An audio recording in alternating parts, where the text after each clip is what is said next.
늘 함께 계시고 내 궁핍함을 아시고 늘 채워주시네. 주님을 찬송하면서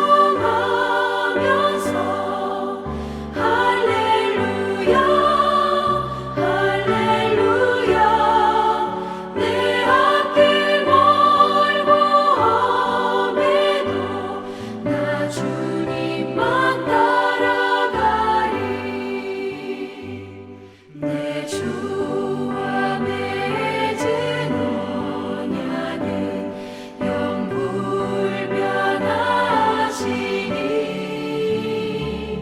그 나라 가기까지는 늘 보호하시네. 주님을 찬송하면서 할렐루야 할렐루야.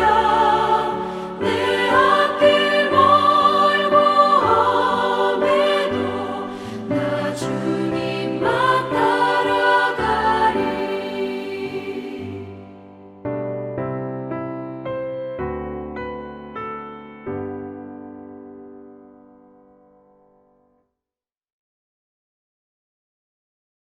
사도들이 돌아와 자기들이 행한 모든 것을 예수께 여쭈니 데리시고 따로 베세다라는 고을로 떠나가셨으나 무리가 알고 따라왔거늘 예수께서 그들을 영접하사 하나님 나라의 일을 이야기하시며 병 고칠 자들은 고치시더라. 날이 저물어가매 12사도가 나아와 여짜오되 무리를 보내어 두루 마을과 촌으로 가서 유하며 먹을 것을 얻게 하소서. 우리가 있는 여기는 빈 들이니이다. 너희가 먹을 것을 주라. 우리에게 떡 5개와 물고기 2마리밖에 없으니 이 모든 사람을 위하여 먹을 것을 사지 아니하고서는 할 수 없사옵나이다. 이는 남자가 한 5,000명 되밀어라. 때를 지어 한 50명씩 앉히라. 제자들이 이렇게 하여 다 앉힌 후 예수께서 떡 5개와 물고기 2마리를 가지사 하늘을 우러러 축사하시고 떼어 제자들에게 주어 무리에게 나누어 주게 하시니 먹고 다 배불렀더라. 그 남은 조각을 12바구니에 거두니라. 오늘 12바구니를 거두리라 라고 하는 이 제목의 말씀으로 말씀을 나누려고 하는데요. 이 말씀이 우리 교회에 주시는 복의 복으로 또 복의 말씀으로 마음껏 전달되기를 주님의 이름으로 축원합니다. 혹시 우리 성도님들 가운데 코브라 효과라는 용어를 들어보셨습니까? 이 코브라 효과라고 하는 이 용어의 뜻은 또 어원이라고 하는 부분들이 굉장히 재미있게 형성이 되어서 함께 소개를 드리고 말씀을 시작하길 원하는데, 영국이 인도를 통치하던 식민 통치를 하던 시절에 인도에 코브라, 그것도 맹독성 코브라가 출현하게 되었고, 또 이 맹독성 코로나 때문에 사람들이 죽게 되는 일이 잦아졌다고 합니다. 이 문제로 굉장히 골머리를 앓았던 총독부에서는 과연 이 코브라를 어떻게 퇴치할 수 있을까라고 하는 연구를 하게 되었고, 그래서 연구한 결과 코브라를 잡아오는 숫자만큼 포상금을 지급하겠다. 한 마리를 잡아오면 100만 원, 2마리를 잡아오면 200만 원, 많이 잡아오면 잡아올수록 포상금이 많아지는 정책을 펴게 되었습니다.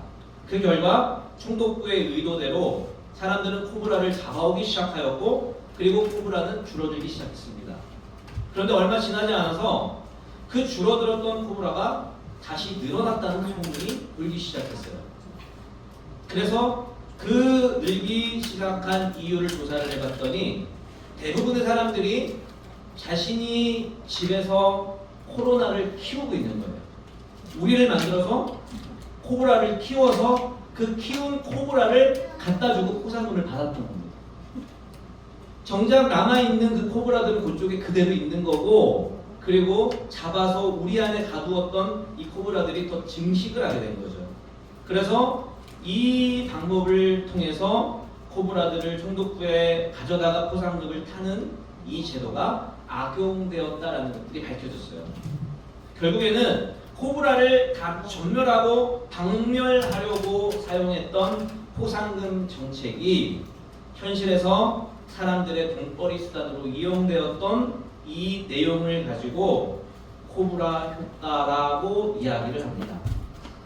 다시 말해서 정책을 펼치는 여러 가지의 방법들이 있는데 그 정책이 오히려 역효과를 가져오게 된 때를 코브라 효과다라고 이야기를 합니다. 결국 예측하지 못한 결과로 상황을 더 어렵게 만드는 것, 그것이 우리가 하루하루 경험하는 모습이고 또 이 모습을 통해서 우리는 좌절하고 낙망하기도 합니다. 그렇다면 오늘 이 본문의 말씀이 과연 이 코브라 효과를 이길 수 있고 또 코브라 효과를 넘어갈 수 있는 하나님의 말씀으로 여러분께 선포되기를 주님의 이름으로 축원합니다. 성경은 지금 이 코브라 효과와 정반대의 상황들을 이야기하고 있습니다. 다시 말해서 우리가 살아가면서 예측하지 못한 일들을 만나기는 하지만 오히려 성경은 우리가 예측하지 못한 방법으로 풀어가고 그렇게 해서 하나님의 살아계심을 드러내라고 고백하고 있다라는 것입니다. 오늘 본문은 너무나 잘 알고 있는 말씀이고 또 누구나가 오병이어라고 하는 기적의 말씀을 다 믿고 있습니다. 우리가 헌금을 하는 가장 기본적인 말씀이 오병이어의 기적을 우리에게 주신다라고 약속하셨기 때문에 우리가 더욱더 하나님께 드릴 수 있는 것이고 더욱더 하나님 앞에 나아갈 수 있는 헌신이 있게 된다는 거예요. 내가 가지고 있는 것 물론 너무나 귀하고 값진 것이지만 이것이 하나님부터 왔고 이것을 드릴 때 하나님은 오병이어의 기적을 우리에게 허락해 주신다라는 것들을 믿음으로 고백했고 그것을 경험했기 때문에 이 자리에 앉아 계시는 줄 믿습니다. 오늘 이 자리에 계시는 우리 모든 성도님들에게 오병이어의 기적이 넘쳐나시기를 주님의 이름으로 축원합니다. 자, 그렇다면 오늘 본문의 말씀의 배경은 벳세다예요. 그리고 이 벳세다에 여러 무리들이 예수님의 말씀을 사모해서 벳세다라고 하는 곳까지 따라와서 계속해서 하나님의 말씀을 듣고 그리고 치유를 받고 회복하는 시간을 가집니다. 그렇게 해서 며칠이 흘러요. 그리고 난 다음에 이제 시간이 흘렀으니 제자들이 예수님 앞에 찾아와서 이렇게 이야기를 합니다. 이제 치료 다 했고 회복이 다 됐으니 이들을 집으로 돌려보내야 되는 거 아닙니까 예수님? 이라고 제자들이 예수님께 이야기를 합니다. 그런데 예수님께서는 오히려 그 무리들을 불쌍히 여기시고 이들이 집으로 돌아가다가 배고파서 쓰러지면 어떻게 하나 라고 하는 긍휼의 마음을 가지고 제자들에게 오늘 본문의 말씀과 같이 너희가 먹을 것을 주라고 이야기하고 있습니다. 다 줬어요. 3일 동안 줄 거 다 줬는데 예수님께 이제 돌려보내야겠다라고 이야기하니까 그러면 더 주라는 거예요. 너희가 먹을 것을 주라고 말씀하는 모습을 오늘 본문에서 찾아볼 수 있습니다. 그러면서 제자들이 말씀에 순종해서 우리들을 안치게 되고 그 결과 오병이어의 기적 그리고 12바구니라고 하는 그 12바구니의 보너스까지도 남게 되는 본문이 오늘 본문에 소개되고 있습니다.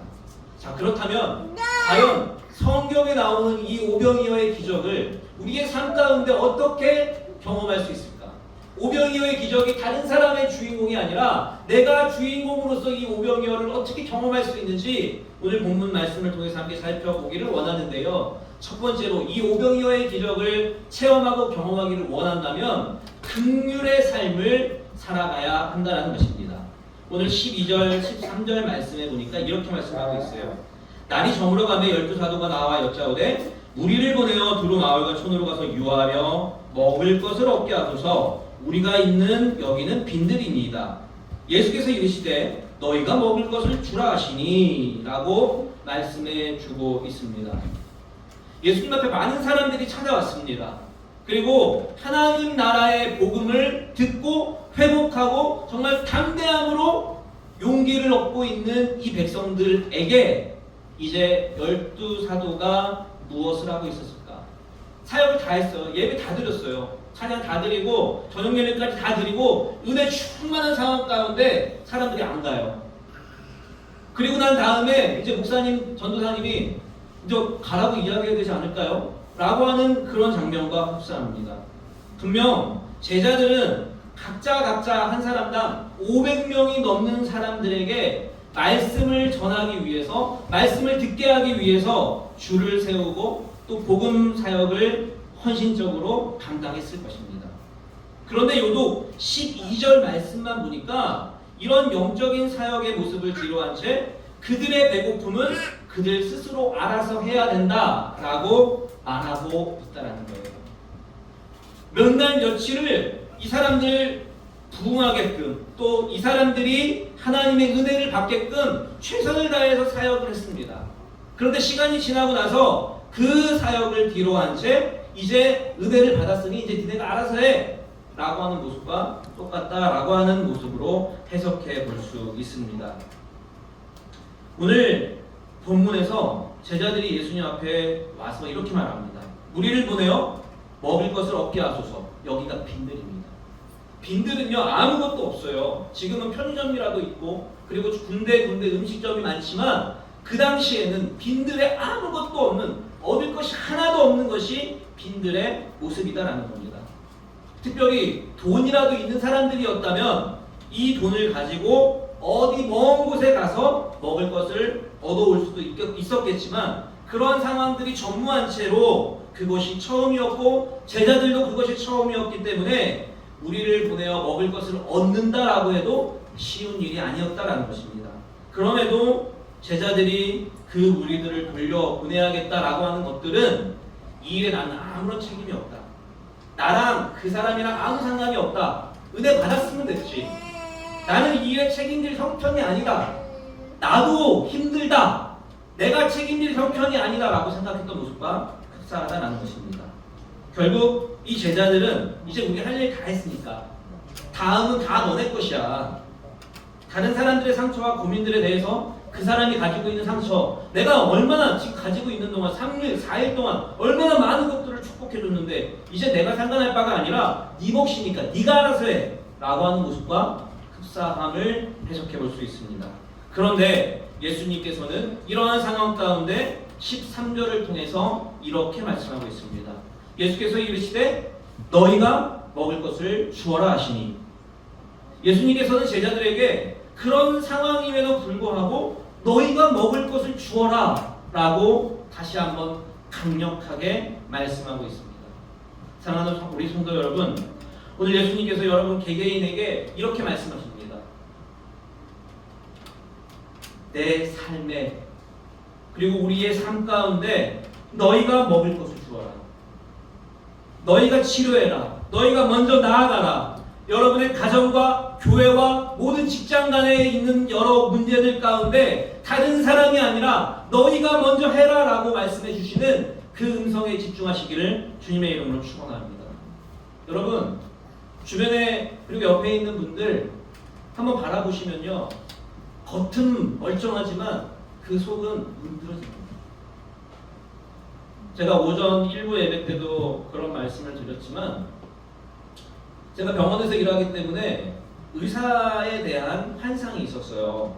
일하기 전에는 와, 의사들은 돈도 많이 벌 거고 그리고 명예도 있고 그리고 또 가질 거 다 가진, 우리 신분적으로도 굉장히 위에 있는 그러한 직업이 의사다라고 생각해서 굉장히 부러웠고, 와, 저 의사랑 결혼하려고 하는 이유가 있겠네 라는 생각을 했습니다. 그런데 제가 조금씩 지내면서 의사 선생님들의 모습을 바라보게 되었고 그 모습을 보면서 정말 마음이 아팠어요. 제가 지금 모집이 안 됐는데 병원에 이제 뭐 전문의를 따면 뭐 27, 28이 되고 여자들은 계속해서 이제 의사 사역을 하겠지만 남자는 군의관으로 갔다 와서 그래서 한 30살 정도부터 이제 전문의를 가지고 사역을 하게 됩니다. 병원 일을 하게 됩니다. 그런데 한 20, 30년 동안은 자신이 진료하는 거는 그대로 해야 되고 그리고 1년에 2편씩 연구 논문을 발표하지 않으면 그 병원에서 퇴출이 됩니다. 그리고 그 병원 의사들의 그 월급이 저는 굉장히 높은 줄 알았어요. 그런데 인턴부터 시작하잖아요. 인턴, 레지던트, 전문의 이렇게 시작을 하는데 인턴의 첫 월급은 250만 원도 안 됩니다. 와, 그냥 일반 초봉보다도 안 돼요. 저희 형도 마찬가지였어요. 그거를 이번 추석 때 이야기를 해줬는데 굉장히 힘든 상황 가운데 최선을 다하는 그러한 모습들을 바라보았을 때 와, 정말 열심히 사는구나 라는 생각을 할 수 있었습니다. 그런데 그분들에게 물어보니까 어떻게 그렇게 할 수 있느냐라고 하는 부분들 가운데 여기에서 버티는 사람들은 한자를 긍휼히 여기기 때문에 이 자리에 있게 되었습니다 라는 것들이 그들의 고백이었습니다. 정말 힘들게 살아요. 누구나 세상 가운데 힘들게 살아갈 수밖에 없는 구조가 지금 우리가 살아가고 있는 세상입니다. 다시 말해서 이러한 세상 가운데 그 한 사람 한 사람을 바라보면서 우리 성도님들에게 네가 먹을 걸 좀 줘. 네가 가서 좀 치료 좀 해줘. 네가 가서 좀 도와줘. 네가 가서 24시간 간호해 라고 이야기한다면 여러분 어떤 마음을 가지시겠습니까? 그 말씀 순종하시겠습니까? 저희 아내가 한때는 그런 이야기를 한 적이 있어요. 그래서 제가 그런 이야기를 했습니다. 내가 늙으면 나 버리지 마 라고 이야기를 했더니 아프면 말을 안 들으면 버릴지도 몰라 이렇게 이야기를 했던 것 같아요.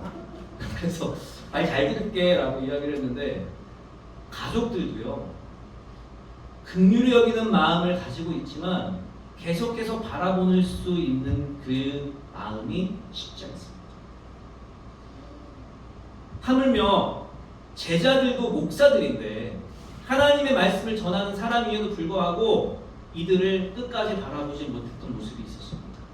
그런데 예수님께서는 그럼에도 불구하고 너희가 먹을 것을 주라 라고 말씀해 주셨고 이 말씀에 제자들은 순종하며 나아갔더니 오병이어의 기적이 일어나게 되었고 12광주리의 보너스까지도 주시는 하나님의 모습을 바라볼 수 있습니다. 오늘 13절 말씀을 통해서 너희가 이렇게 해라 라고 이야기했더니 제자들이 할 수 없습니다 라고 말하고 있어요. 현실적으로 계산해 보니까 안 되겠구나, 못 하겠구나, 안 되는 거야 라고 생각할 수밖에 없는 현실의 모습이 있었기 때문입니다.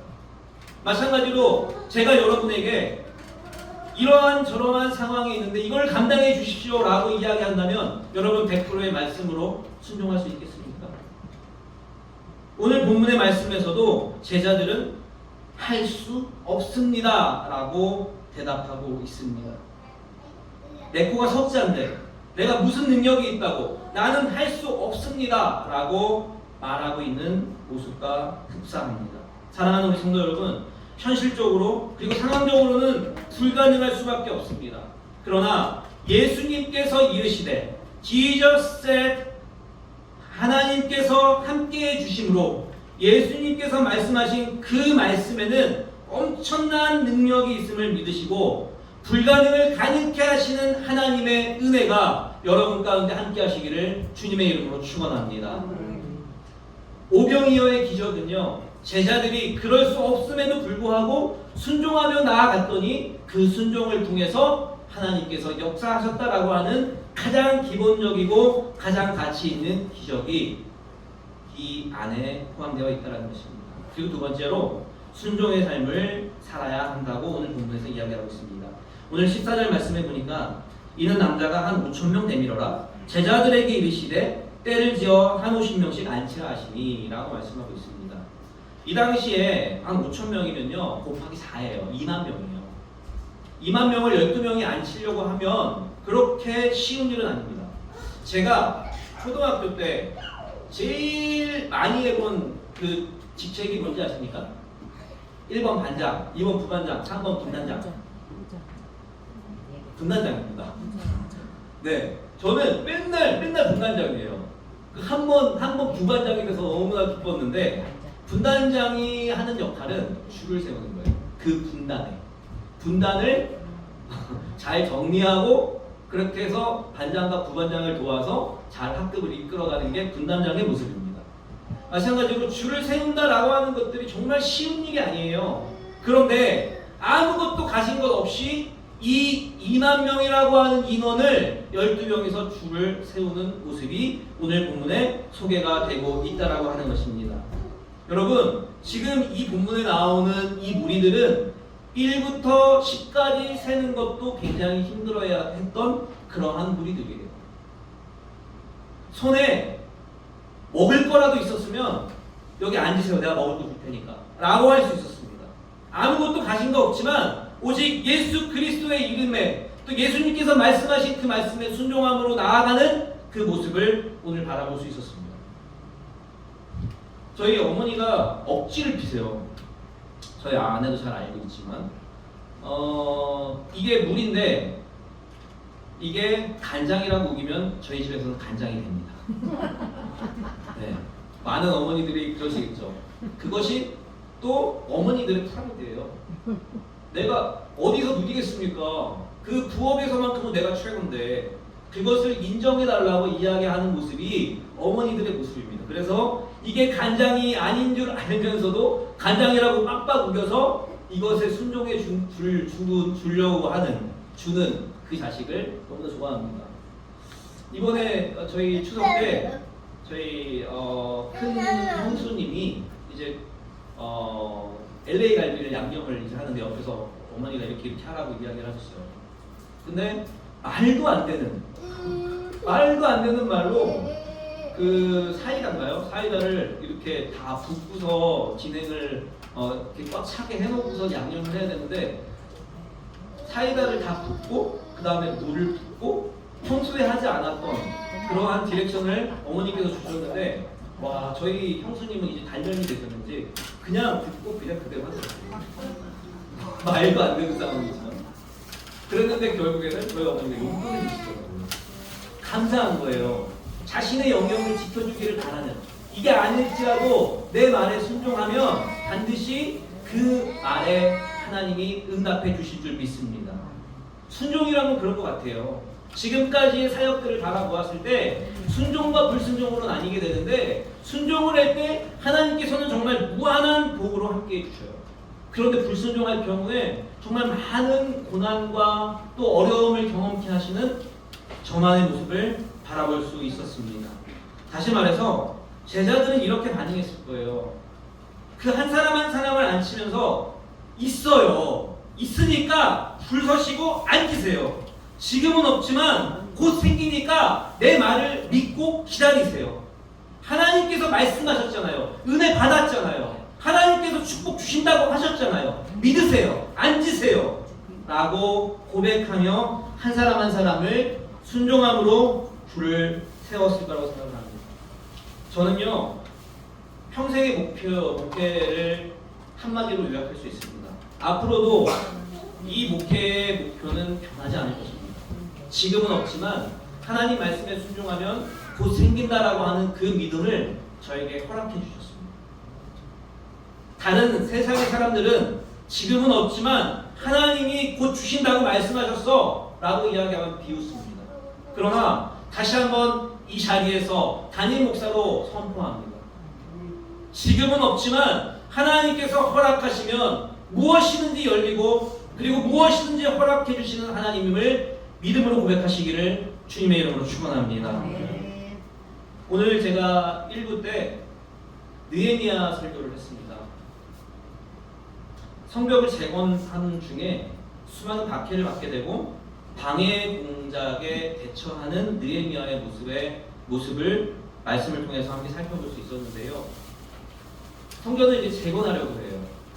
좋은 총리의 자리에 있다가 이제 느헤미야가 내가 저기 가서 성벽을 재건할게요 라고 해서 3차로 포로를 다 데리고 와서 성벽을 재건하는데 뜻대로 되지 않아요. 생각 같아서는, 그리고 총리에서 이제 와가지고 우리들을 이끌고 이제 성벽을 재건하는 그 과정 가운데 하나님께서 허락해 주셨으니까 이 모든 문제가 쉽게 풀릴 거야 라고 생각했던 느헤미야의 모습도 있었어요. 그런데 시간이 지나면 지날수록 수많은 박해를 받게 되고 특별히 산발락과 도비야와 게셈의 5차례의 방해를 받게 됩니다. 그리고 여러 사람들이 이 느헤미야를 죽이려고 하는 계략에 또 넘어가게 됩니다. 다시 말해서 이 방해자들은 유다 백성은 못할 것이고 하나님이 함께 하심을 인정하지 않았고 이 느헤미야와 유다 백성들은 우둔하고 무지해서 진리를 비웃고 자신의 이론이 진짜 이론이라고 진짜 진리라고 생각하면서 느헤미야와 유다 백성들을 무시했던 모습을 바라볼 수 있습니다. 그런데 어떻게 극복했느냐? 함께 일하면서 또 하나님만 두려워하면서 성실하게 각자의 역할을 잘 감당하면서 이 모든 박해를 이겨내고 성벽을 52일 만에 재건하게 됩니다. 저희 아버지가 원로 목사로 이제 하늘나라에 가셨지만 원로 목사로 은퇴하신 교회가 인천의 동현 장로교회입니다. 1부 때도 잠깐 소개를 했지만 인천은요 제1교회부터 시작이 돼요. 무조건 처음 인천에서 생긴 교회가 제1교회예요. 저희 통합측이고 제2교회는 합동측이고 제3교회는 통합측이고 제4교회는 또 합동측이고 제5교회가 통합측이고 제6교회가 저희 아버지 교회였어요. 그렇게 해서 십 몇 가지 갔던 것 같아요. 근데 이제 좀 시간이 지나다 보니까 십몇 너무 힘들어 이러면서 이제 요즘 언어로 바꾸기 시작했습니다. 그래서 제1, 제2, 제3 교회는 지금도 현존하고 있어요. 근데 제4교회부터 없어지기 시작했어요. 이름이 바뀌기 시작했어요. 저희 아버지 교회가 제6교회입니다. 성전을 이전하면서 이제 제6교회가 동현교회로 바뀌게 되었습니다. 지금 저희 아버지가 87년도에 그 교회에 부임을 했는데 부임할 당시에 한 700여 명 정도가 성도님으로 함께 예배를 드리고 있었습니다. 그런데 참 안타깝게도 지금 그 교회가 100명도 남지 않았습니다. 여러 가지 이유가 있습니다. 그 중에 한 가지만 소개를 드리면 저희 아버지가 부임하고 난 이후에 한 2년이 지났든지 저희 교회도 한참 부흥하고 있는 시절인데 여러분이 잘 알고 있는 주한 장로교회 나겸일 목사님이 계십니다. 주한 장로교회가 주안에 있다가 주안이기 때문에 주한 장로교회거든요. 주안에 있다가 이제 부평으로 성전을 지어서 이전하게 됩니다. 그런데 이 주한 장로교회가 굉장히 잘 지어놨어요. 한 1000몇 석이었든지 굉장히 교회도 크고 주안에서는 굉장히 아름답게 지어진 교회입니다. 이제 이 교회를 놓고 부평에 큰 성전을 지어서 가게 됐는데 이제 이게 아까운 거예요. 그래서 누구에게 다른 사람에게 주는 것보다는 지금 한참 부흥하고 있는 동영교회에 줘야겠다라고 마음을 먹고 그쪽 장로님들과 나겸일 목사님이 저희 교회 찾아와서 이 교회를 인수해라 라고 이야기를 하셨습니다. 그런데 저희 아버지는 너무나 감사해 하셨고 그리고 또 집사님들, 권사님들은 흥분에 도달했어요. 이제 우리 교회도 정말 좋은 환경에서 예배를 드릴 수 있구나. 저희 아버지 교회는 참고로 신문사였어요. 신문사를 개조해서 예배를 드리는 공간이었습니다. 그런데 이제 정말 교회다운 교회에 갈 수 있구나라고 흥분하고 있는데 결국에는 장로님들이 반대를 했습니다. 그 이유가 뭐냐? 우리가 그 교회에 가면 기득권을 빼앗긴다는 겁니다. 그래서 결국에는 그 교회로 이전하지 못하고 지금 그 자리에 있게 되었고 그 교 지역은 납부되었고 또 이제 젊은 사람들은 다른 지역으로 옮기게 되었고 또 여러 가지 이유가 있지만 그 교회는 결국에 100명도 남지 않는 그런 교회로 전락하고 나왔습니다. 제1교회, 2교회, 3교회까지는 그래도 그 현상을 유지했어요.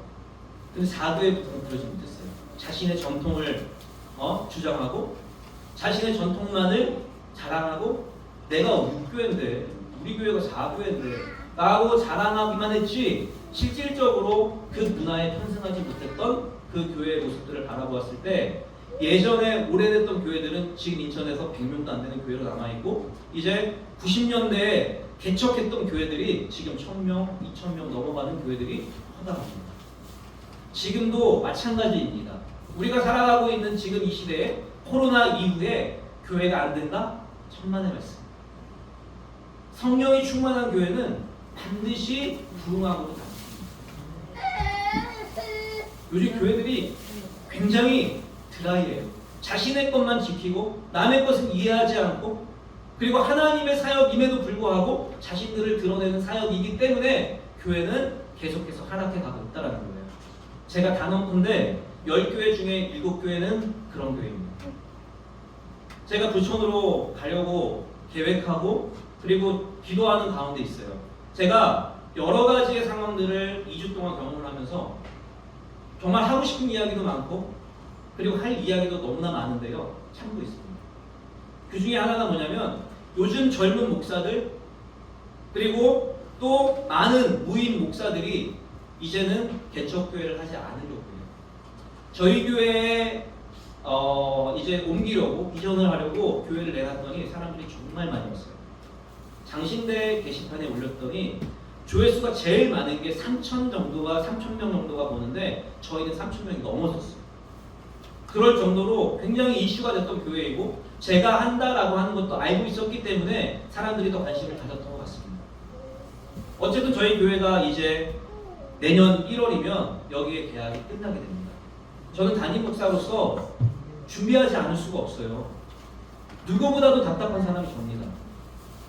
그렇기 때문에 어떠한 교회든 우리가 정말 예배드릴 수 있는 정말 하나님이 부어주시는 이 은혜가 너무 감사해서 이 은혜를 함께 누리기 위해서 정말 많은 기도를 했고 하나님 앞에 간구했어요. 우리가 함께 예배드릴 수 있는 정말 편안하게 예배드릴 수 있는 그 공간을 허락해달라고. 우리가 처음 이 교회를 세울 때 하나님께서 주셨던 그 비전을 함께 세울 수 있는 교회를 허락해달라고 기도했는데 정말 그 교회가 그 교회였어요. 그런데 지금은요 제가 다시 제로로 내려갔어요. 왜요? 저만 옮기면 뭐합니까? 제가 돈 다 내고 시설비 다 내고 그럴 수 있겠죠. 그게 무슨 의미가 있습니까? 그럼 제가 차라리 천명받아서 가겠죠. 제가 이번 사건을 경험하면서 이렇게 기도를 했습니다. 하나님, 우리 한마음교회가 개척교회에서 그리고 지하교회에서 벗어나야 되지 않겠습니까? 주님께서 주신 그 문화적인 사명이 있는데 그 사명 잘 감당하라고 이곳에 보내주셨는데 그 사명 감당해야 되지 않겠습니까? 하나님? 하나님, 한마음교회를 위해서 나랑 아무 상관이 없다가 아니라 너희가 주라고 하는 이 마음을 가지고 눈물로 울며 기도할 수 있는 동역자 12명을 허락해 주세요. 매일매일 기도합니다. 하나님, 진정으로 주님께서 인도할 곳이 이곳입니까? 아니면 다시 제가 청빙을 받아서 가야 됩니까? 제가 이곳에서 하나님의 일을 감당하기를 원한다면 하나님의 사람들을 보내달라고 매일 울면서 기도하고 있습니다. 하나님께서 저에게 그런 마음을 주셨어요. 그리고 우리 성도님들을 통해서 그 말씀을 저에게 전달하시더라고요. 최윤호 목사야, 초심을 잊지 마라.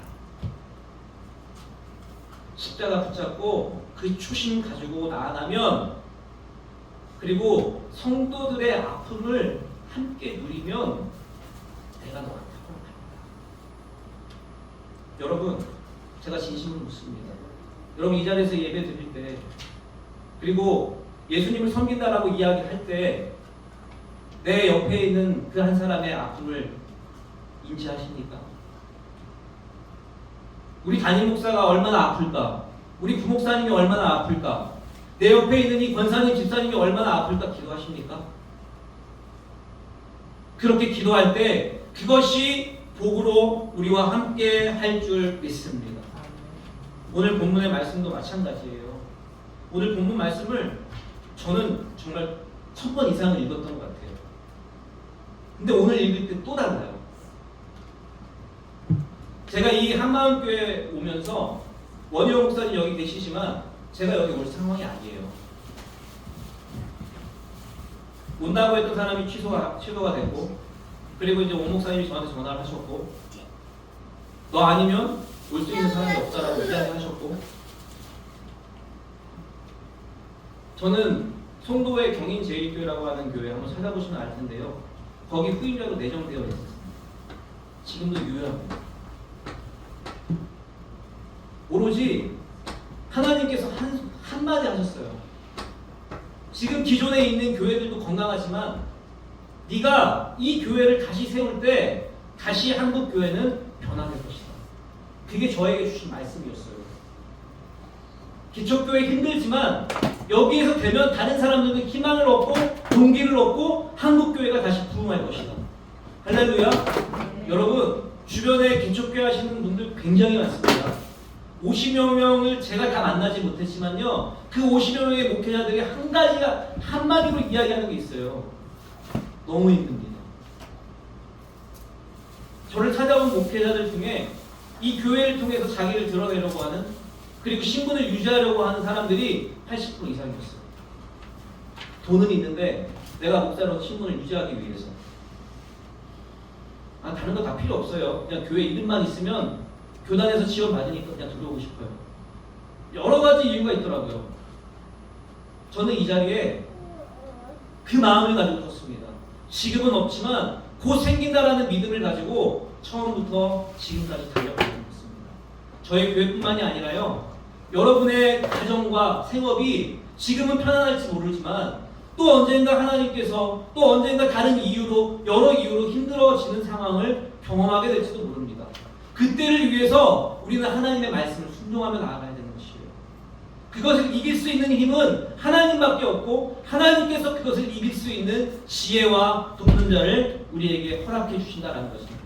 사랑하는 성도 여러분, 오늘 이 말씀을 다시 한번 믿고 9시에 부르겠다고 약속하셨으면 반드시 9시에 하나님께서 부르시는 줄 믿습니다. 2시간, 3시간 전에 조바심 내지 마세요. 하나님께서 이미 약속하셨다면 그 약속한 말씀을 반드시 이루시고 그 이루시는 동역자들을 붙여주실 거라고 생각을 합니다. 여러분 오해하지 마십시오. 제가 교회 옮기는 부분들 다 제로 베이스로 다시 내려놨습니다. 다시 들을 거예요. 하나님께서 정말 어떻게 말씀하시는지 제가 2주 동안 생각을 하면서 제가 느꼈던 것이 있었어요. 그리고 바랬던 것이 하나 있었어요. 그게 뭐였냐면 영적인 책임감입니다.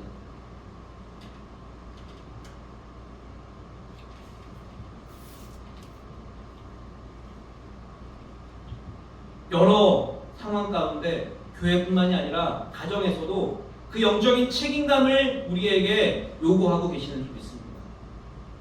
내가 내 돈으로 알아서 내 돈으로 아니면 내 몸으로 모든 것들을 감당할 수 있지만 그것보다 더 귀한 것은 영적인 책임감을 가지고 눈물로 기도할 때 하나님은 하나님의 방법으로 역사하신다는 거예요. 여러분 지금 힘든 일들 있으실 거라고 생각합니다. 그것을 이길 수 있는 힘은요, 영적인 책임감을 가지고 기도하는 것입니다. 오늘 이 오병이어의 기적을 마음껏 누리기를 원하신다면 영적인 책임감을 가지고 하나님 내가 먼저 나아가겠습니다 고백하는 귀한 여러분 되시기를 주님의 이름으로 축원합니다.